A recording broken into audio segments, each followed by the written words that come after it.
உதாரணத்துக்கு மோடி அவர்கள் என்னைக்கு இந்த பிரச்சாரத்தை தொடங்கினாரோ அன்னைக்கு தொடங்கிய தேர்தல் விதிமுறைகளை தொடர்ந்து மீறி கொண்டிருக்கிறார். இங்கு நல்ல மீன்கள் விற்கப்படும் அப்படின்னு சொல்லிட்டு கடைசியா மீனே விற்கிறடா போடா அப்படின்ற ரேஞ்சில தான் இப்ப எதிர்கட்சிகள்லாம் எதுவுமே பேசக்கூடாது. ஏன்னா அந்த அளவுக்கு அவர்கள் பேசுவதில் இருக்கக்கூடிய உண்மையான அர்த்தத்தை விட்டு இப்படி தவறாக அர்த்தம் கற்பித்து இந்தியா முழுவதும் போகும்பொழுது அதையெல்லாம் பேசுறாரு. கொஞ்சமும் கூட கூச்சமும் இல்லாம, கொஞ்சமும் கூட வெக்கமும் இல்லாம இப்படியாக கருத்தை ராமர் கோவில் கட்டுவதற்கு காங்கிரஸ் அப்படி தடையாக இருந்தது, அதை மீறி நாங்க இன்னைக்கு கட்டினோம். கட்டும் பொழுது அதை திறப்பு விழாவுக்கு நாங்கள் எதிர்கட்சிக்கு இன்விடேஷன் கொடுத்தோம், யாருமே வரல. ராமரை இவர்கள் மதிக்கவில்லை, நல்லா புரிஞ்சுக்கோ, ராமரை மதிக்கவில்லை. இது எல்லாமே மதத்தின் அடிப்படையில் ஓட்டு. காங்கிரஸ் ஆட்சிக்கு வந்தால் இப்படியாக நடக்கும் அப்படின்னு இன்னைக்கு ஒரு குறிப்பிட்ட சமூகத்தை போற போக்குல ஏதோ மறைமுகமாக இதுக்கு முன்னாடி எல்லாம் பேசிக்கிட்டு இருந்தாங்க. இன்னைக்கு இஸ்லாமியர்கள் அப்படின்னு மோடி வெளிப்படையாக பேசுறார். உங்களுடைய சொத்துக்கள் எல்லாம் பறிக்கப்பட்டு இஸ்லாமியர்களுக்கு கொடுக்கப்படும், உங்களுடைய தாலி உட்பட பறிக்கப்படும் அப்படின்னு சொல்லி ஒரு பிரதமர் பேசுறாரு அப்படின்னா இதை விட கீழ்த்தரமாக இறங்கி வாக்கு சேகரிப்பது அப்படின்றது இந்தியாவில் இதற்கு முன்னாடி நடந்ததா எனக்கு ஞாபகம். இது கன்சல்டேட் ஆகுது அப்படின்னா அப்ப மக்கள் மத்தியிலேயே அந்த பிரிவினை உணர்வு இருக்கிறது தான் அவர் பேசுறாரு அப்படின்ற ஒரு பார்வை. கோத்ரா ரயில் எரிப்புக்கு பிறகு மோடியினுடைய அலுவலகத்தில் நடைபெற்ற அந்த கூட்டத்துல இன்னைக்கு இந்துக்கள் தங்களுடைய கோபத்தை வெளிப்படுத்திக் கொள்வதற்கு இடமளியுங்கள் அப்படின்னு மோடி சொன்னதாக சொன்ன நபர்கள், ஒருத்தர் இறந்து போயிட்டாரு, ஒருத்தர் ஜெயிலில் இருக்கிறாரு. இதெல்லாம் நம்ம பார்க்குறோம்ல. தலைமை நீதிபதி அப்படின்ற ஒரு நபரை தூக்கிடுறீங்க, அதுக்கு பதில் அரசால் நியமிக்கப்படக்கூடிய ஒரு கேபினெட் அமைச்சர் அப்படின்னு சொல்லி சொல்றீங்க. அப்போ பிரதமர் கேபினெட் அமைச்சர், எதிர்கட்சி தலைவர் பேருக்கு ஊர்கா. அப்போ அரசு யாரை நினைக்குதோ அவர்களை தான் தேர்தல் ஆணையராக நியமிக்க முடியும். அப்ப இந்த அதிகாரிகள் பலிகடா இல்ல கூட்டு சதிகாரர்களா? எக்ஸாக்ட்லி அப்படிதான் நம்ம புரிந்து கொள்ள முடியுமே. அரண்சை நேயர்களுக்கு வணக்கம். இன்றைக்கு நம்மோடு உரையாடுவதற்காக திரு அசீஃப் அவர்கள் எழுந்திருக்கிறார். அவரோட பேசலாம். வணக்கம். வணக்கம். மோடியினுடைய பிரச்சாரம் தொடர்ச்சியா நடைபெற்று கொண்டிருக்கிறது. இப்ப தமிழ்நாடு முடிந்து விட்டது. கேரளாவில் பெரிய அளவுக்கு ரிசப்ஷன் இல்லை, அது எதிர்பார்த்த ஒன்று அப்படின்னாலும் கூட கர்நாடகாலையும் அல்லது ஜம்மு காஷ்மீர்லையும் அல்லது இந்தியாவின் பிற பகுதிகளிலையும் அவர் பேசக்கூடிய விஷயங்கள் தொடர்ந்து சர்ச்சையாகவே இருக்கிறது. மதம் குறித்தான ஏதோ ஒரு கருத்தை ஒன்று ராமர் கோயில் வழியாவோ சைவம் வழியாகவோ ஏதோ ஒன்றின் வழியாக சொல்லிட்டே இருக்கிறாரு.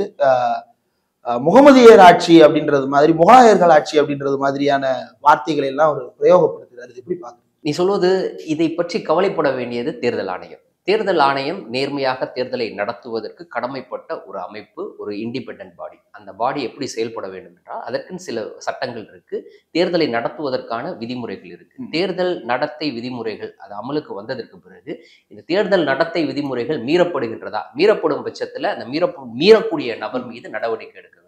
அவர் ஒருவேளை போட்டியிடக்கூடிய வேட்பாளராக இருந்தால் அவர் மீறி இருக்கக்கூடிய செயல் அப்படின்றது மிகப்பெரிய ஒரு விதிமுறை மீறல் என்றால் அவரை போட்டியிடுறதுல இருந்து விலக்குவதற்கான ஒரு பவர் தேர்தல் ஆணையத்திற்கு இருக்கு. அதே ஒரு ஸ்டார் வேட்பாளராக இருக்கு, இல்ல ஸ்டார் ஸ்பீக்கரா இருக்கும் பட்சத்துல மோடி போன்ற நபர்கள் அவர்கள் இப்படிப்பட்ட தேர்தல் விதிமுறைகளை மீறும் பட்சத்துல அவங்க 24 மணி நேரத்துக்கு தேர்தல் பிரச்சாரத்தில் ஈடுபடக்கூடாது, இல்லாட்டினா தேர்தல் முடியும் வரைக்கும் கூட ஒட்டுமொத்தமாக தேர்தல் பிரச்சாரத்தில் ஈடுபடக்கூடாது. அவர்கள் பேசியதனுடைய அந்த தன்மையை பொறுத்து இந்த மாதிரியான நடவடிக்கை எடுக்க வேண்டிய கடமை தேர்தல் ஆணையத்துக்கு. குறைந்தபட்ச நோட்டீஸாவது கொடுத்து விளக்கம் கேட்கணும்ல. கண்டிப்பாக. ஆனா இந்த நோட்டீஸ் யாருக்கு அனுப்பப்படுகிறது, யாருக்கு விளக்கம் கேட்கப்படுது அப்படின்னா எதிர்கட்சிகளை சேர்ந்தவர்களுக்கு விளக்கம் கேட்கப்படுது. அதை நான் ஃபுல்லா சொல்றேன். உதாரணத்துக்கு மோடி அவர்கள் என்னைக்கு இந்த பிரச்சாரத்தை தொடங்கினாரோ அன்னைக்கு தொடங்கிய தேர்தல் விதிமுறைகளை தொடர்ந்து மீறி கொண்டிருக்கிறார். ஒரு முறை 2 முறையில் தொடர்ந்து மீறி கொண்டிருக்கிறார். தமிழ்நாட்டில் பேசும் பொழுதும் அதை செய்தார், தமிழ்நாட்டில் கோயம்புத்தூர்ல பேசும்போது அதை செய்தார், அதே போல கர்நாடகாவில் பேசும்போது செய்தார், பீகாரில் பேசும்போது செய்தார், உத்தரப்பிரதேசத்தில் பேசும்பொழுது செய்தார். என்ன சொல்லி கொண்டிருக்கிறார்? இப்ப தேர்தல் விதிமுறைகள் என்ன சொல்லுது? தேர்தல் நடத்தை விதிமுறைகள் எந்த மதத்தின் ரீதியாகவும் வாக்கு சேகரிக்க கூடாது, எந்த மதத்தை பயன்படுத்தி அந்த மதத்தின் அடிப்படையில் வாக்கு சேகரிக்க கூடாது அப்படின்றது தெளிவாக இருக்கிறது தேர்தல் நடத்தை விதிமுறையில. இதை தொடர்ந்து பிரதமர் நரேந்திர மோடி மீறி கொண்டிருக்கிறார். அவர் கட்சியில் இருக்கக்கூடிய சாதாரண ஒரு தொண்டர் பேசல. இங்க திமுகவினுடைய தலைவர் ஸ்டாலின் பேசுவதற்கும் அந்த கட்சியில் இருக்கக்கூடிய ஒரு சாதாரண தொண்டர் பேசுவதற்கும் வித்தியாசம் இருக்கு. அந்த தொண்டர் பேசும் பொழுது அவர் மீது கட்சியினுடைய தலைமை நடவடிக்கை எடுக்கலாம், இல்லாட்டினா கட்சியினுடைய விதிமுறைகள், கட்சியினுடைய அந்த கொள்கைகள் இதையெல்லாம் சரியாக அறியாமல் தொண்டர் ஏதோ தெரியாமல் பேசிட்டாருன்னு கூட சொல்லலாம். ஆனால் இந்தியாவினுடைய பிரதமராக இருக்கக்கூடிய ஒரு நபர் இப்படி பேசுவது அப்படின்றது தெரிந்தே வேண்டுமென்றே என்னை யார் என்ன செய்ய முடியும் அப்படின்னு அறிந்து கொண்டு பேசுவதாக தான் நாம் புரிஞ்சுக்கணும். ஓகே, இப்போ என்ன பேசுறாரு அப்படின்னு பார்க்க போனா தொடர்ந்து ராமர் கோயிலை பற்றி பேசிக்கொண்டே. அதுக்கு முன்னாடி அவர் ராகுல் காந்தி இந்த சக்தியை ஒழிப்போம் அப்படின்னு சொல்லி அவர் வேற ஒரு மீனிங்ல சொல்றாரு. தமிழ்நாட்டுல ஜெயலலிதா தீய சக்தின்னு சொல்லுவது போன்ற ஒரு தொனியில அவர் சொன்னாரு. ஆமா, இது போன்ற தீய சக்திகளை ஒழிப்போம் அப்படின்னு பேசும்போது தீயன்ற வார்த்தையை தூக்கிட்டு சக்தியை ஒழிப்போம்னு காங்கிரஸ் கட்சியை சேர்ந்தவங்க பேசுறாங்க, இந்தியா கூட்டணியை சேர்ந்தவர்கள் பேசுகிறார்கள் அப்படின்னு போற இடத்துல எல்லாம் பிரச்சாரம் பண்ணிட்டு இருக்காரு. இந்த சக்தி யாராமா? இந்து மத நம்பிக்கையின் அடிப்படையில சக்தி என்பது ஒரு பெண் தெய்வமாக வணங்கப்படக்கூடியது. அப்ப அந்த பெண் தெய்வத்தை ஒழிப்போம் அப்படின்னு இவங்க பேசுறாங்க அப்படின்னு சொல்லிட்டு இந்த ஒரு படத்துல வடிவேலு அவர்களும் வந்து பார்த்திபன் அவர்களும் இந்த மீன் கடையில உட்காந்து பேசுவாங்க தெரியுமா, இங்கு நல்ல மீன்கள் விற்கப்படும் அப்படின்னு சொல்லிட்டு கடைசியா மீனே விற்கிறடா போடா அப்படின்ற ரேஞ்சில தான் இப்ப எதிர்கட்சிகள்லாம் எதுவுமே பேசக்கூடாது. ஏன்னா அந்த அளவுக்கு அவர்கள் பேசுவதில் இருக்கக்கூடிய உண்மையான அர்த்தத்தை விட்டு இப்படி தவறாக அர்த்தம் கற்பித்து இந்தியா முழுவதும் போகும்பொழுது அதையெல்லாம் பேசுறாரு. கொஞ்சம் கூட நம்ம என்ன சொல்லலாம், வெக்கமே இல்லை அப்படின்னு சொல்லுவோம். ஏன்னா அவர் பேசுறதை மக்கள் பாக்குறாங்க, கேட்கிறாங்க, மக்களுக்கு நல்லா புரியுது அவர் அந்த அர்த்தத்தில் பேசவில்லை அப்படின்னு. ஆனால் அவர் அந்த அர்த்தத்தில் பேசியதாக இவர் பேசுறாரு அப்படின்னா கொஞ்சமும் கூட இவங்களுக்கு அந்த கூச்ச நாச்சமே கிடையாது, வெக்கமே கிடையாது. அதை ஒண்ணு பேசிட்டு இருக்காங்க. ரெண்டாவது, நாங்க ராமர் கோவில் திறப்பதற்கு காங்கிரஸ் கட்சி அவ்வளவு பெரிய முட்டுக்கட்டையை போட்டது, அதையெல்லாம் மீறிதான் இன்னைக்கு ராமர் கோவிலை நாங்கள் கட்டியிருக்கிறோம், திறந்திருக்கிறோம் அப்படின்னு சொல்லிட்டு ராமர் கோவிலுடைய வரலாறை இந்தியா அறிந்திருக்கிறது, இந்தியாவில் இருக்கக்கூடிய எல்லா மக்களும் அறிந்திருக்கிறார்கள். அப்ப அந்த ராமர் கோவில் எப்படி கட்டப்பட்டது, அங்கிருந்து பாபர் மசூதி எப்படியாக இடிக்கப்பட்டது, அந்த இடிக்கப்பட்டதன் பின்னணியில் இருக்கக்கூடிய நபர்கள் எப்படி வந்து சட்டத்தின் முன்னாடி தப்பித்தார்கள், அப்புறம் அந்த இடிக்கப்பட்ட இடத்தில் இன்னைக்கு ராமர் கோவில் எழும்பி இருக்கிறது என்றால் அதில் பிறப்பிக்கப்பட்ட உத்தரவு எப்படிப்பட்ட உத்தரவு அப்படின்னு இந்தியாவில் இருக்கக்கூடிய எல்லாருக்குமே தெரியும். அப்படி இருக்கும் பொழுது கொஞ்சமும் கூட கூச்சமும் இல்லாமல், கொஞ்சமும் கூட வெக்கமும் இல்லாமல் இப்படியாக கருத்தை ராமர் கோவில் கட்டுவதற்கு காங்கிரஸ் அப்படி தடையாக இருந்தது, அதை மீறி நாங்கள் இன்னைக்கு கட்டினோம், கட்டும் பொழுது அதை திறப்பு விழாவுக்கு நாங்கள் எதிர்கட்சிக்கு இன்விடேஷன் கொடுத்தோம், யாருமே வரல, ராமரை இவர்கள் மதிக்கவில்லை, நல்லா புரிஞ்சுக்கோ, ராமரை மதிக்கவில்லை. இது எல்லாமுமே மதத்தின் அடிப்படையில் ஓட்டு கேட்பது. தொடர்ந்து ஒரு இடத்துல இதை போற போக்குல தெரியாம சொன்னது அப்படிலாம் கிடையாது, திட்டமிட்டு இந்த விஷயங்களை தொடர்ந்து செய்து கொண்டிருக்கிறார். ஆனால் எலெக்ஷன் கமிஷன் வாய்ப்பொத்தி மௌனியாக இருக்கின்றது. நாட்டின் சொத்தில் இஸ்லாமியர்களுக்கே முதல் உரிமை அப்படின்னு சொல்லிட்டு காங்கிரஸை சேர்ந்தவர்கள் மன்மோகன் சிங் போன்றவர்கள்லாம் சொல்றாங்க அப்படின்ற மாதிரி மோடி ஒரு கருத்தை முன் வச்சிருக்கிறாரு. இதை எப்படி?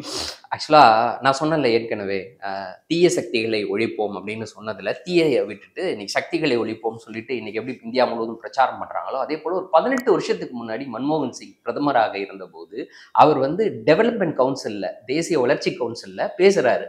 அப்ப எதை பத்தி பேசுறாருன்னா பிஸ்கல் டெபிசிட்டை பத்தி பேசுறாரு. அதுக்கு பிறகு நாட்டினுடைய வளங்கள் எப்படி எல்லா மக்களுக்கும் பகிர்ந்தளிக்கப்பட வேண்டும். ஏன்னா தேசிய வளர்ச்சி கவுன்சில்ல ஒரு பிரதமர் எதை பற்றி பேசுவாரு, நாட்டின் வளங்கள் எப்படி இருக்கிறது, எந்தெந்த சோர்ஸ்ல இருந்து வருது, அதை எப்படி பகிர்ந்தளிக்கணும், எப்படி பகிர்ந்தளிக்கப்படாமல் இருக்கின்றது, இதை பற்றி அவர் பேசுறாரு. அவர் பேசும்பொழுது இங்க வந்து பட்டியல் சமூகத்தை சேர்ந்த மக்கள், பழங்குடி மக்கள், அதே போல இன்னைக்கு ஓபிசி மக்கள், மைனாரிட்டியை சேர்ந்தவர்கள், இவர்களுக்கு எல்லாருக்குமே முன்னுரிமை கொடுக்கணும்ன்றாரு. எந்த அடிப்படையில முன்னுரிமை கொடுக்குறேன், நாட்டினுடைய வளங்களை இவர்கள் நுகர்வதற்கு முன்னுரிமை கொடுக்கப்பட வேண்டும். இதை எங்க பேசுறாரு, தேர்தல் பிரச்சார கூட்டத்துல பேசல, எங்கேயோ போய் வாக்கு சேகரிக்கணும்னு பேசல, அவர் வந்து தேசிய வளர்ச்சி கவுன்சில்ல பேசுறாரு. அதன் அடிப்படையில திட்டமிடப்படும், அதன் அடிப்படையில் இந்த மக்கள் எல்லாம் கை தூக்கி இவர்கள் முன்னேற்றுவதற்கான ஏற்பாடுகள் யாரெல்லாம் மார்ஜினலைஸ்டா விளிம்பு நிலையில் இருக்கிறாங்களோ அவங்க எல்லாருக்கும் முன்னுரிமை. ஆமா, அப்படியாக பேசியதை அப்போவே வந்து ஊடகங்கள் திரித்து வெளியிட்டாங்க. ஓகே, பிரதமர் என்ன பண்ணியிருக்கிறாரு அப்படின்னா, எங்க இஸ்லாமியர்கள் மட்டும், அவர் பேசின ஓபிசியை மறந்துட்டாங்க, அவர் பேசின பட்டியல் சமூகத்தை மறந்துட்டாங்க, பழங்குடி மக்களை மறந்துட்டாங்க, இஸ்லாமியர்களை மட்டும் பிடித்து கொண்டு நாட்டினுடைய ஒட்டுமொத்த வளங்களும் இஸ்லாமியர்களுக்கு முன்னுரிமை கொடுக்கப்படும் அப்படின்னு பிரதமர் மன்மோகன் சிங் பேசினார்னு அப்பயே ஊடகங்கள் பெருசா பேச ஆரம்பிச்சாங்க. இந்த ஊடகங்களினுடைய நடவடிக்கையை நம்ம எத்தனை காலங்காலமாக ஊடகங்கள் இப்படித்தான் இருக்கிறதுன்றதை நம்ம பார்க்கிறோம். இதுக்கு ஒரு மிகச்சிறந்த உதாரணம் இது. அதற்கு பிறகு பிரதமர் அலுவலகத்திலிருந்து ஒரு விளக்கமே கொடுக்கப்பட்டது. பிரதமர் பேசியதினுடைய பின்னணி இப்படி, ஆனால் இது இப்படியாக தவறாக எடுத்துக்கொள்ளப்பட்டது, ரொம்ப வருந்த தக்க விஷயம், ஊடகங்கள் இப்படி செய்திருக்க கூடாது என்ற அளவுல அந்த விளக்கம் கொடுக்கப்பட்டது. இதெல்லாம் 2004 2006 முடிஞ்சிருச்சு எல்லாமுமே. ஆனா இன்னைக்கு 18 வருஷம் கழிச்சு மீண்டும் வந்து அந்த விஷயத்தை தொட்டு காங்கிரஸ் ஆட்சிக்கு வந்தால் இப்படியாக நடக்கும் அப்படின்னு இன்னைக்கு ஒரு குறிப்பிட்ட சமூகத்தை போற போக்குல ஏதோ மறைமுகமாக இதுக்கு முன்னாடி எல்லாம் பேசிக்கிட்டு இருந்தாங்க. இன்னைக்கு வந்து இஸ்லாமியர்கள் அப்படின்னு மோடி வெளிப்படையாக பேசுறார். இப்ப மோடி பேசுறதில் வெளிப்படும் வெறுப்பு அப்படின்றது இஸ்லாமியர்களுக்கு எதிரானதா காங்கிரசுக்கு எதிரானதா? இது என்ன சொல்றது, இஸ்லாமியர்களை வெளிப்படையாக ஒரு பேரை சொல்லி அழைத்து அவர்களுக்கு முன்னுரிமை கொடுக்கப்படும்னா நம்ம இதை எப்படி புரிந்து கொள்வது? ம். இஸ்லாமிய வெறுப்பை இஸ்லாமோபோபிக்கா அவர் வந்து ஓப்பனா இன்னைக்கு பேசியிருக்கிறார். ம். இதுக்கு முன்னாடியாவது 20 vs 80 அப்படின்னு மறைமுகமா பேசுவாங்க. ஆமா. அப்புறம் போற போக்குல ஏதாவது முல்லான்னு சொல்லிட்டு போவாங்க, ம். தொப்பி அணிந்தவர்கள் அப்படின்னு சொல்லிட்டு போயிடுவாங்க. அதாவது இது எல்லாமே இஸ்லாமியர்களை குடிக்கக்கூடிய அடையாளங்கள். ம். ஆனா இன்னைக்கு வாய் திறந்து இஸ்லாமியர்கள்னு சொல்லியிருக்கிறார். அப்போ உங்களுடைய சொத்துக்கள் எல்லாமே, அதாவது 18 வருஷத்துக்கு முன்னாடி மன்மோகன் சிங் பேசிய ஒரு பேச்சு, அதற்கு விளக்கமும் கொடுக்கப்பட்டு விட்டது. அதை சுட்டிக்காட்டி அப்போது சொல்லியிருக்காங்க பாத்தீங்களா, இவங்க நாட்டினுடைய சொத்துக்கள் எல்லாவற்றிற்கும் முன்னுரிமை யாருக்கு கொடுக்கப்படும் அப்படின்னா இஸ்லாமியர்களுக்கு கொடுக்கப்படும். அவங்க 18 வருஷத்துக்கு முன்னாடி சொன்னாங்க. அதுதான் நடக்க போகுது. உங்களுடைய சொத்துக்கள் எல்லாம் பறிக்கப்பட்டு இஸ்லாமியர்களுக்கு கொடுக்கப்படும், உங்களுடைய தாலி உட்பட பறிக்கப்படும் அப்படின்னு சொல்லி ஒரு பிரதமர் பேசுறாரு அப்படின்னா இதை விட கீழ்த்தரமாக இறங்கி வாக்கு சேகரிப்பது அப்படின்றது இந்தியாவில் இதற்கு முன்னாடி நடந்ததா எனக்கு ஞாபகம் இல்லை. அதுவும் ஒரு குறிப்பிட்ட சமூகத்தை, அதுவும் இந்தியாவில் சிறுபான்மையாக இருக்கக்கூடிய ஒரு சமூகத்தை குறிப்பிட்டு, இஸ்லாமியர்களை குறிப்பிட்டு அவர்கள் ஏதோ திருடர்கள் போலவும், அவர்களுக்கு ஏதோ மிகப்பெரிய முன்னுரிமையை காங்கிரஸ் கட்சி ஆட்சிக்கு வந்தால் கொடுத்து விடும் என்பது போலவும், உங்களுடைய சொத்துக்கள் பறிக்கப்பட்டு அவர்களுக்கு கொடுக்கப்படும், உங்களுடைய தாலி பறிக்கப்பட்டு கொடுக்கப்படும் அப்படின்னு இன்னைக்கு பேசுறாரு அப்படின்னா இதை விட இஸ்லாமோபோபிக்கா இல்லாட்டா ஒரு குறிப்பிட்ட மதத்தின் அடிப்படையில வாக்கு சேகரிக்கிற முறை அப்படின்றது வேற என்னவாக இருக்க முடியும்? வேற என்னவாக இருக்க முடியும்? அப்ப அங்க அந்த கூட்டத்தில் இருக்கக்கூடிய மக்கள் எப்படியாக புரிந்து கொள்வார்கள்? ஏதோ உங்களுடைய இப்போ அந்த கூட்டத்தில் உட்கார்ந்துருக்கோம், அன்னாடங்காட்சிகள்லாம் பலர் உட்கார்ந்துருப்பாங்க. அப்ப அவர்களுடைய நிலைக்கு யார் காரணம் அப்படின்ற அந்த எண்ணம் இருக்கும்ல, அந்த எண்ணத்திற்கு வந்து தீனி போடக்கூடிய வகையில உன்னுடைய நிலைக்கு காரணம் காங்கிரஸ் கட்சி. ஏன் காங்கிரஸ் கட்சி காரணம்? இஸ்லாமியர்களுக்கு ஆதரவா காங்கிரஸ் கட்சி இருக்கு. அப்போ உன்னுடைய வளம்லாம், உன்னுடைய சொத்தெல்லாம் யாரிடம் இருக்கு? இஸ்லாமியர்களிடம் இருக்கு. அப்போ நாளைக்கு நீ உன்னுடைய இந்த நிலைக்கு காரணம் இஸ்லாமியர்கள் அப்படின்னு சொல்லாமல் சொல்வது தானே அது. அப்ப அவர்களுடைய கோபம் யாருக்கு எதிராக திரும்பும்? இஸ்லாமியர்களுக்கு எதிராக திரும்பும். அப்போ இது முதல் முறை கிடையாது. நான் மறுபடியும் சொல்றேன், தொடர்ந்து இதே பேசுறேன். காங்கிரஸ் கட்சியினுடைய மேனிஃபெஸ்டோ வந்த உடனே அவர் சொன்னது என்னன்னா, இது வந்து முஸ்லீம் லீக்கோட மேனிஃபெஸ்டோ அப்படின்னு சொல்லி சொன்னாரு. எதன் அடிப்படையில முஸ்லீம் லீக்கோட மேனிஃபெஸ்டோன்னு சொன்னாருன்னு நமக்கு இது வரைக்கும் புரியல. காங்கிரஸ் கட்சியை சேர்ந்த தலைவர்கள்லாம் சொல்றாங்க, ஒரே ஒரு இடத்துல முஸ்லிம்ஸ் அப்படின்ற ஒரு வார்த்தை அந்த மேனிஃபெஸ்டோல இருந்தா சொல்லுங்க, வேற எதுவுமே வேணாம், அப்படி சொல்லுங்க அப்படின்னு சொல்லி கேட்கிறாங்க. இது வரைக்கும் அதற்கான பதிலே கிடையாது. ஆனா இன்ன வரைக்கும் இந்த மேனிஃபெஸ்டோ பத்தி பிரதமர் பேசுனது தொடங்கி பாஜகவில் இருக்கக்கூடிய எல்லா தலைவர்களும் அந்த மேனிஃபெஸ்டோ பத்தி பேசிக்கொண்டே இருக்கிறார்கள். இஸ்லாமியர்களுக்கு ஆதரவான மேனிஃபெஸ்டோ, இது இஸ்லாமியர்களுக்கு ஆதரவான மேனிஃபெஸ்டோ. என்ன வார்த்தை இது? இல்ல, இதுக்கு தேர்தல் ஆணையம் நடவடிக்கை எடுக்கல அப்படின்றது ஒரு பக்கம். இன்னொன்னு, இது மக்கள் மத்தியில ஒர்க் அவுட் ஆகுது, அவரால் இது கன்சல்டேட் பண்ண முடியுது. இது கன்சல்டேட் ஆகுது அப்படின்னா அப்ப மக்கள் மத்தியிலேயே அந்த பிரிவினை உணர்வு இருக்கிறது தான் அவர் பேசுறாரு அப்படின்ற ஒரு பார்வை. நினைத்து கொண்டு பேசுகிறார்கள். என்ன நடந்துச்சு? இதேதான் கர்நாடகால நடந்தது. கர்நாடக தேர்தல் பிரச்சாரத்துல என்ன சொல்றாரு, நீங்க பட்டனை அமுக்குறதுக்கு முன்னாடி ஜெய் பஜ்ரங் பலின்னு சொல்லிட்டு ஹனுமனை நினைத்து அமுக்குங்கள் சொல்லி சொன்னார் அந்த பட்டனை. மக்கள்லாம் வந்து நிச்சயமாக ஹனுமனை யோசித்து ஹனுமனை நினைத்துதான் பட்டனை அமைக்கிருக்காங்க. அது நல்லா கிளியரா தெரியுது. அதனால்தான் பாஜக அங்க தோல்வி விட்டது. புரியுதா நான் சொல்றது?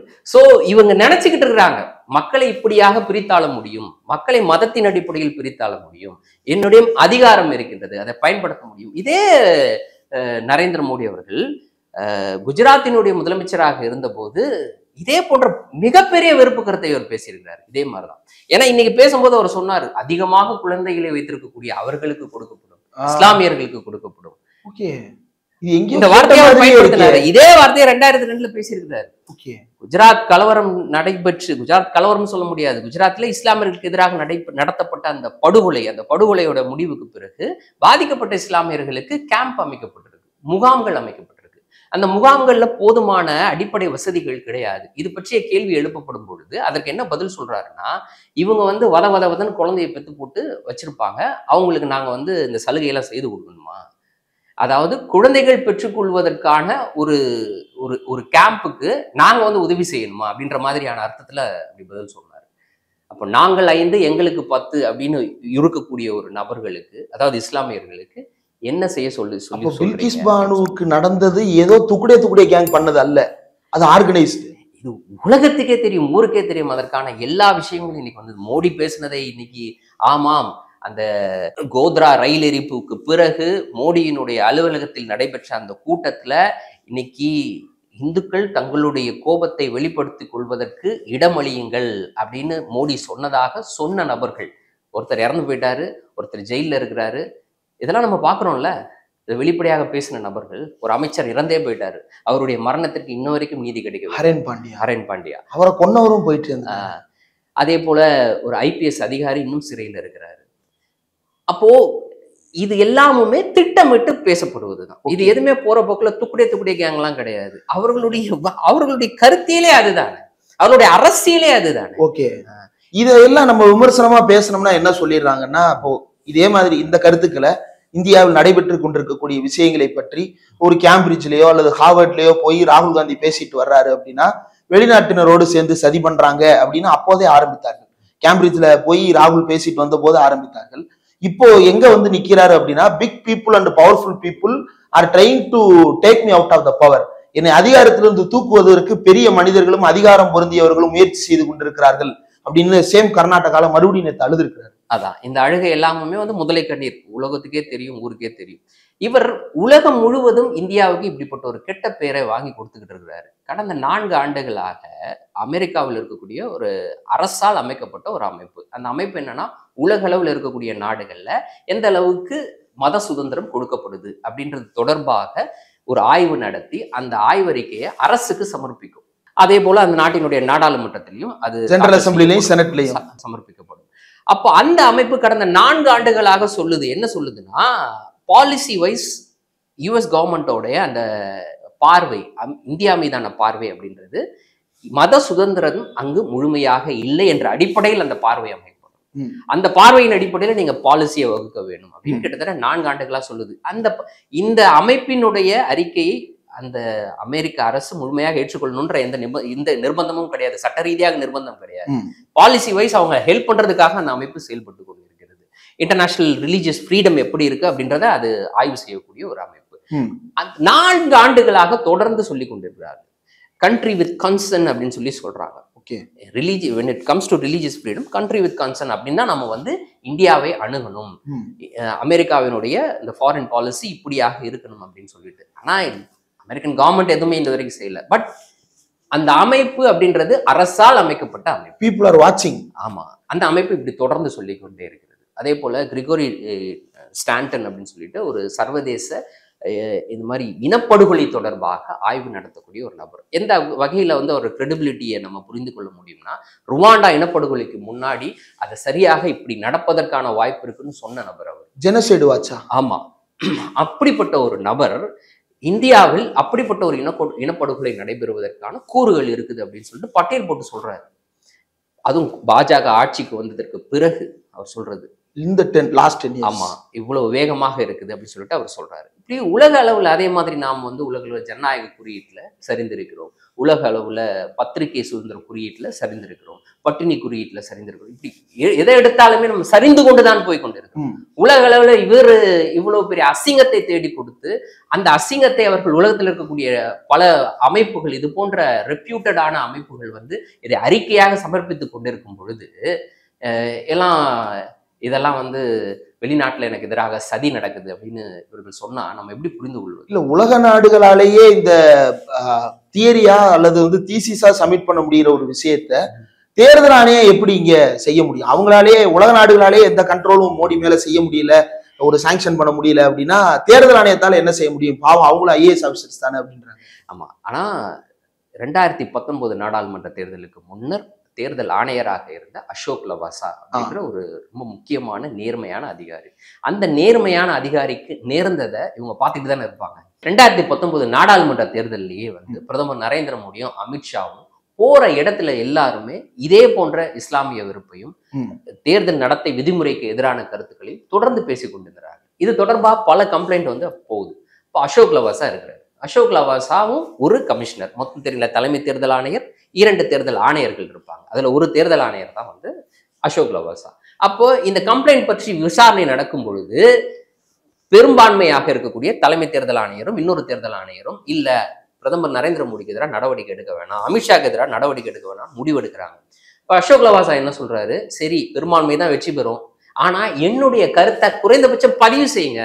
நீங்க வந்து ஒரு அறிவிப்பா வெளியிடுவீங்கல்ல, அதை வெளியிடும் பொழுது நாங்கள் பிரதமர் நரேந்திர மோடி மீது நடவடிக்கை எடுக்கவில்லை, ஏன்னா பெரும்பான்மையாக இருக்கக்கூடிய தேர்தல் ஆணையர்கள் வேணாம்னு முடிவெடுத்துட்டாங்க. ஆனா அதுல ஒரு தேர்தல் ஆணையராக இருக்கக்கூடிய அசோக் லவாசா இப்படியாக தன்னுடைய கருத்தை பதிவு செய்தார். கோர்ட் ஜட்ஜ்மெண்ட்ஸ்ல எப்படி வந்து டிசென்ட் ஜட்ஜ்மெண்ட்டும் பப்ளிஷ் ஆகுமோ அந்த மாதிரி. ஆமா, அது மாதிரி பதிவு செய்யுங்கன்னு ரிக்வெஸ்ட் பண்றாரு. பதிவு செய்ய மாட்டேன்னு சொல்லி தான் அவங்க முடிவெடுத்து தொடர்ந்து 1-2 கேஸ் இல்லை, கிட்டத்தட்ட எனக்கு தெரிஞ்சு 5-10 கேஸ்ன்னு நினைக்கிறேன். எனக்கு சரியா நம்பர் ஞாபகம் இல்லை.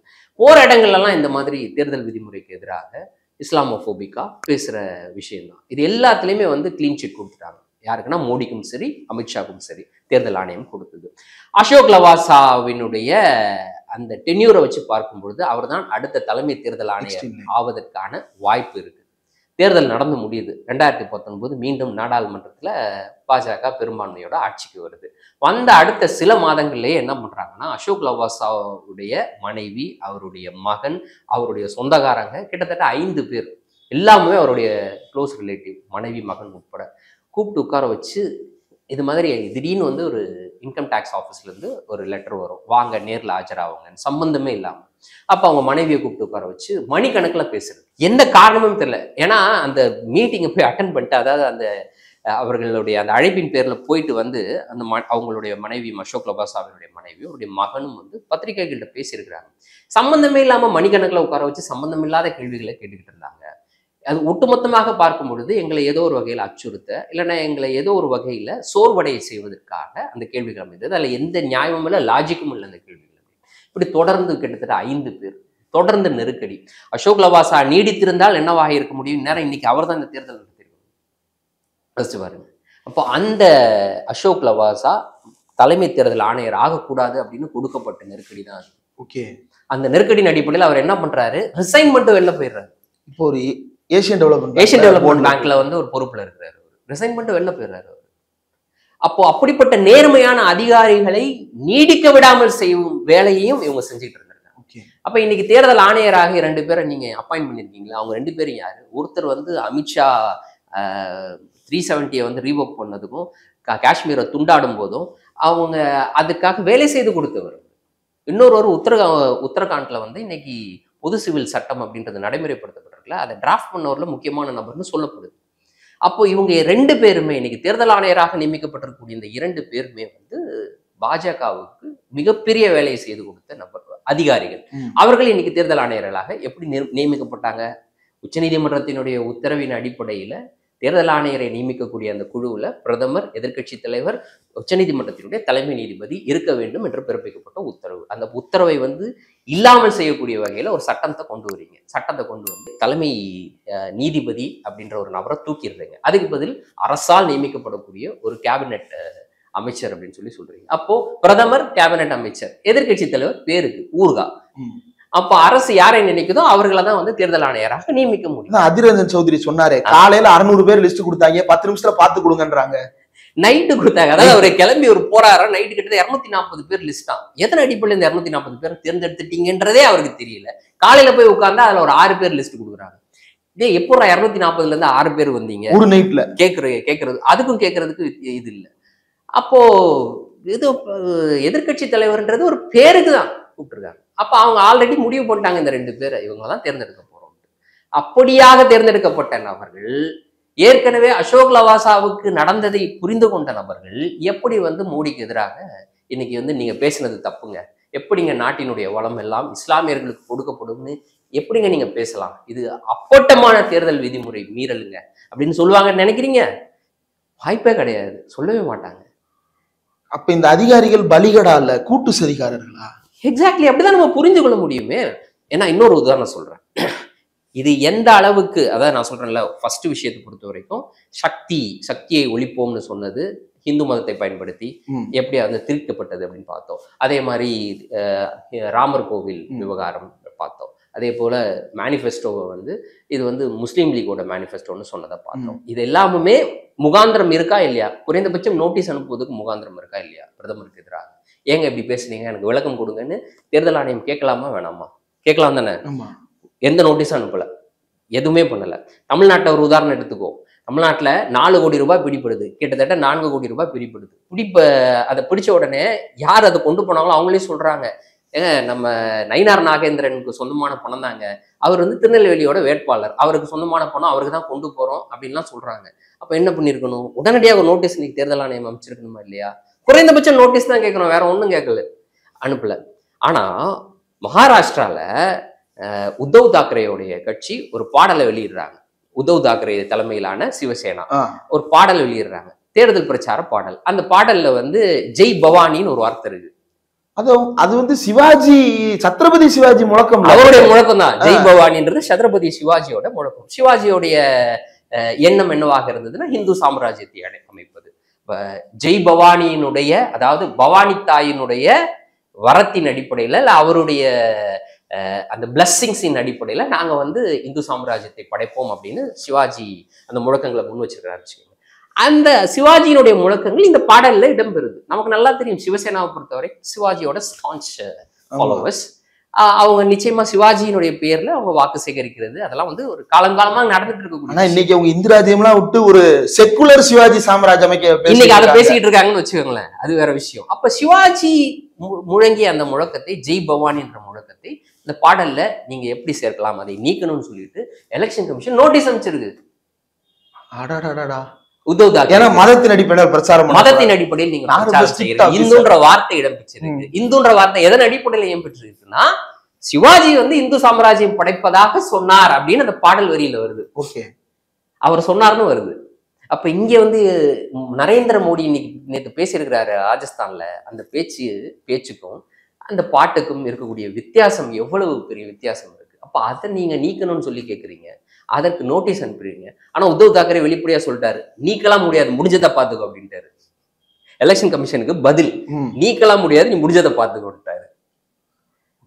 அதே எலெக்ஷன் கமிஷன் நயினார் நாகேந்திரனுக்கு ஒரு நோட்டீஸ் கிடையாது, பிரதமர் நரேந்திர மோடிக்கு நோட்டீஸ் கிடையாது. அதே போல ஹைதராபாத்தோடைய பாஜக வேட்பாளர் மாதவி லதா அவங்க ராமநவமி அன்னைக்கு அந்த வாக்கு சேகரிச்சுட்டு போயிட்டே இருக்காங்க. போயிட்டு இருக்கும்போது பக்கத்துல ஒரு பள்ளிவாசல பாக்குறாங்க. உடனே வந்து ஒரு வில்ல எடுத்தா அந்த பள்ளிவாசல் மீது அம்பை எய்வது போல ஒரு செய்கை எவ்வளவு நளினமா அப்படி எடுத்துறாங்க. ஏதோ அவங்க ஒரு வில்வித்தைக்காரர் மாதிரியே ரொம்ப அழகா செய்யறாங்க அந்த விஷயத்தை பார்க்கும்போது. அப்ப அது எவ்வளவு பெரிய வெறுப்பை வந்து உமிழக்கூடிய விஷயம். ஏன்னா அந்த செய்கையை செய்து முடிச்ச உடனே கீழே இருக்கவங்க எல்லாம் அப்படியே ஆர்ப்பரிக்கிறாங்க. அதை நம்ம பார்க்கிறோம். இப்படி இந்தியா முழுவதும் நடந்து கொண்டு இருக்கிறது. ஒரு இடத்துல ரெண்டு இடத்துல இல்ல. இந்தியா ஜெய் பவானி தான் சொல்லக்கூடாது, ஜெய் ஸ்ரீராம் சொல்லலாம். ஜெய் ஸ்ரீராம் சொல்லலாம், ஜெய் பவானி சொல்லக்கூடாது. அதான். ஓகே. அப்படியாகத்தான் இன்னைக்கு வந்து இது எதை காட்டுது அப்படின்னா அவங்களுடைய உச்சபட்ச பயத்தை காட்டுது. அப்படிதான் நம்ம இதை புரிந்து கொள்ளணும். ஏன்னா இதுக்கு முன்னாடியும் கூட இந்த அளவுக்கு இறங்கி வந்து நேரடியாக அவருடைய பேரை சொல்லல. இஸ்லாமிய சமூகம்னு அவங்க வாய் திறந்து சொல்ல மாட்டாங்க. இந்த மாதிரி செய்கையில காட்டுவாங்க, இந்த மாதிரி 80-20ன்னுவாங்க, இந்த மாதிரி தலையில குல்லா வச்சவங்கன்னுவாங்க, அதிகமாக பிள்ளை பெற்று கொண்டவர்கள் அப்படின்னுவாங்க. இந்த மாதிரி எல்லாமுமே வந்து ஒரு அடையாளத்தின் மூலமாக அந்த சமூகத்தை உணர்த்தக்கூடிய வகையில தான் பேசிக்கிட்டு இருந்தாங்க. ஏன் 80-20 பேசினார் 2022ல பேசினவர்கிட்ட போய் நீங்க இஸ்லாமிய சமூகத்தை பத்தி தானே பேசுனீங்கன்னா, இல்லையே நான் அதெல்லாம் சொல்லவே இல்லைன்னு சொன்னவர் தான் யோகி. ஆனா இன்னைக்கு வெளிப்படையாக அந்த பெயரை பயன்படுத்துறார்கள் அப்படின்னா அவர்களுடைய அந்த பயத்தை இது வெளிப்படையாக காட்டுது. எங்க இருந்து இந்த பயம் வருது? தோத்து போயிடுவோன்றதுல பயம் வருது. சொல்றவர் தோத்து போயிடுவாருன்னு எப்படி சொல்றீங்க? நிச்சயமாக இது என்னுடைய கணிப்பு. நானே சொல்றேனே, எங்கெல்லாம் வந்து அவங்க சில ஸ்டேட்லாம் வந்து தெரியும்ல, இதுவாக இல்ல அதுவா அப்படின்ற மாதிரி இருக்கக்கூடிய ஸ்டேட்ல போன 2019ல அதிகமான இடங்கள்ல பாஜக வெற்றி பெற்றிருக்கு. சரி, கர்நாடகாவா இருந்தாலும் சரி, இல்லை மகாராஷ்டிராவா இருந்தாலும் சரி, இல்லைன்னா பீகாரா இருந்தாலும் சரி, வெஸ்ட் பெங்காலா இருந்தாலும் சரி, என்னுடைய கணிப்பு இந்த 4 ஸ்டேட்லையும் இன்னைக்கு போன 2019ல நீங்க வாங்கின அளவுக்கு வெற்றி உங்களுக்கு கிடைப்பதற்கு வாய்ப்பு கிடையாது. குறைந்தபட்சம் 50-50 இருந்தாலும் கூட நீங்க யோசிக்கக்கூடிய மெஜாரிட்டியும் உங்களால ரீச் பண்ண முடியாது அப்படின்றதான் என் கணிப்பு. ஆகவே இது எனக்கே தெரியுதுன்னா அவங்களுக்கு தெரிஞ்சிருக்காதா இல்லையா? இவ்வளவு பெரிய இன்ஃப்ராஸ்ட்ரக்சர் வச்சிருக்காங்க, இன்டெலிஜென்ஸை வச்சிருக்கிறாங்க, இல்ல இருக்கக்கூடிய பியூரோக்ரஸில பாதி பேர் இன்னைக்கு சங்கிகளாக இருக்கிறாங்க. அவங்க சொல்லியிருக்க மாட்டாங்களா, ஐயோ நம்ம எல்லாம் தோற்க போறோம் அப்படின்ட்டு. அப்போ அந்த டெஸ்பரேஷன் தான், ஐயோ என்ன பண்றது அப்படின் போது கடைசியாக இருக்கக்கூடிய ஆயுதம் என்ன? இஸ்லாமியர்களுக்கு எதிராக வெறுப்பை கக்குவது. இவ்வளவு நாள் வந்து மறைமுகமாக கக்கணும், இன்னைக்கு வெளிப்படையா கக்குவோம் அப்படின்னு இறங்கிட்டாரு. ஒரு பிரதமராக இருக்கக்கூடிய அந்த ஸ்டேச்சர் இருக்குல்ல, இதுக்கு முன்னாடி எந்த பிரதமரும் இப்படி பேசி நீங்க பார்த்துருக்கீங்களா? இந்த அளவுக்கு கீழே இறங்கி யாராவது பேசி பார்த்துருக்கிறீர்களா? நீங்க பேசி பார்த்துருக்கீங்க. ஆனா இதே பிரதமர் வந்து இன்னொரு கூட்டத்துல பேசும் பொழுது முகமது ஷமியை பத்தி குறிப்பிட்டு பேசுறாரு. கிரிக்கெட் பிளேயர் முகமது ஷமியை குறிப்பிட்டு பெருமையா பேசுறாரு. ஆனா இன்னொரு இடத்துல வந்து இஸ்லாமியர்களுக்கு நாட்டினுடைய வளங்களெல்லாம் போக போகுது அப்படின்னு இஸ்லாமியர்களை குறிப்பிட்டு பேசுறாரு. அப்போ இதுல இருந்தே தெரியுது தோக்க போறோம் அப்படின்னு தெரிஞ்சிருச்சு. இருக்கிறது எல்லாத்தையும் பயன்படுத்து. அப்படித்தானே இந்த தேர்தல் அறிவிக்கப்பட்டது தொடங்கியே தேர்தல் நடக்கக்கூடிய விதம், தேர்தல் நடக்கக்கூடிய அந்த 7 கட்டமாக நடக்கக்கூடியது, அப்புறம் இன்னைக்கு தேர்தல் முடிவுகளுக்கு கிட்டத்தட்ட 1.5 மாசம் ஒரு ஸ்டேட்டுக்காக காத்திருக்க வேண்டிய நிலை, இது எல்லாமே பார்க்குறோம். அதுவும் கரெக்டாக ஒரு 5-6 தேர்தல் பிரச்சார கூட்டத்தை முடிச்சதுக்கு பிறகு தேர்தலை அறிவித்தது தமிழ்நாட்டில், அதற்கு பிறகு அறிவித்தது.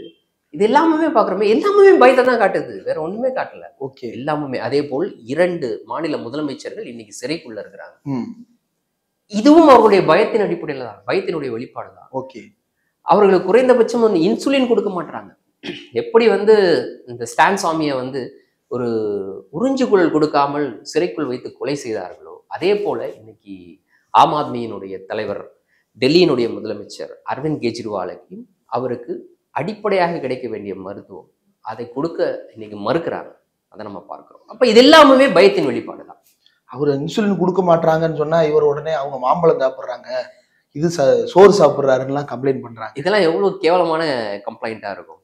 நீ கொடுக்கறதான் சாப்பிட முடியும் சிறைக்குள்ள, அதை தாண்டி வேற என்ன அவரால் சாப்பிட முடியும்? உன்னை மீறி வந்து மாம்பழம் எங்க போய் சிறைக்குள்ள இருக்க மாங்காய் மரத்துல ஏறி அதை பறிச்சு சாப்பிட்டாரா? ஸ்வீட் எங்கிருந்து வந்தது? நீ கொடுக்கறதான் சாப்பிட முடியும், அப்ப நீ இதெல்லாம் கொடுக்குறியான்ற கேள்வி இருக்குல்ல. இவ்வளவு சிக்கல் இருக்கிறது. ஆனா பேச வேண்டிய தேர்தல் ஆணையம் இவ்வளவு காலம் மோடி அவர்கள் கள்ள மௌனி என்று விமர்சிக்கப்பட்டார். இப்ப அதை விட பெரும் கள்ள மௌனிகளாக தேர்தல் ஆணையம் மாறி இருக்கிறது என்ற விமர்சனம் இருக்கிறது. எப்படி இந்த தேர்தல் சூழல் அடுத்தடுத்து நகர்கிறது அப்படின்றத பொறுத்திருந்து பார்க்கலாம். இவ்வளவு நேரம் ஒதுக்கி இந்த நேர்காணல் தந்ததற்கு மிக்க நன்றி. வாய்ப்புக்கு நன்றி. அரண்சை நண்பர்களுக்கு வணக்கம். அரண்சை ஊடகம் சுயேட்சையாக இயங்குவதற்காகவே உருவாக்கப்பட்டது. நாம் செய்கிற வேலை உண்மையிலேயே மக்களுக்காக செய்கிறோம் என்பதை நீங்கள் நம்பினால், வாய்ப்பு இருந்தால் இந்த ரேசர் பே QR கோடுக்குள்ளே நீங்கள் வந்து அதை ஸ்கேன் பண்ணி எங்களுக்கு உங்களால் இயன்றதை விருப்பம் இருந்தால் ஆதரவு தெரிவிக்கலாம்.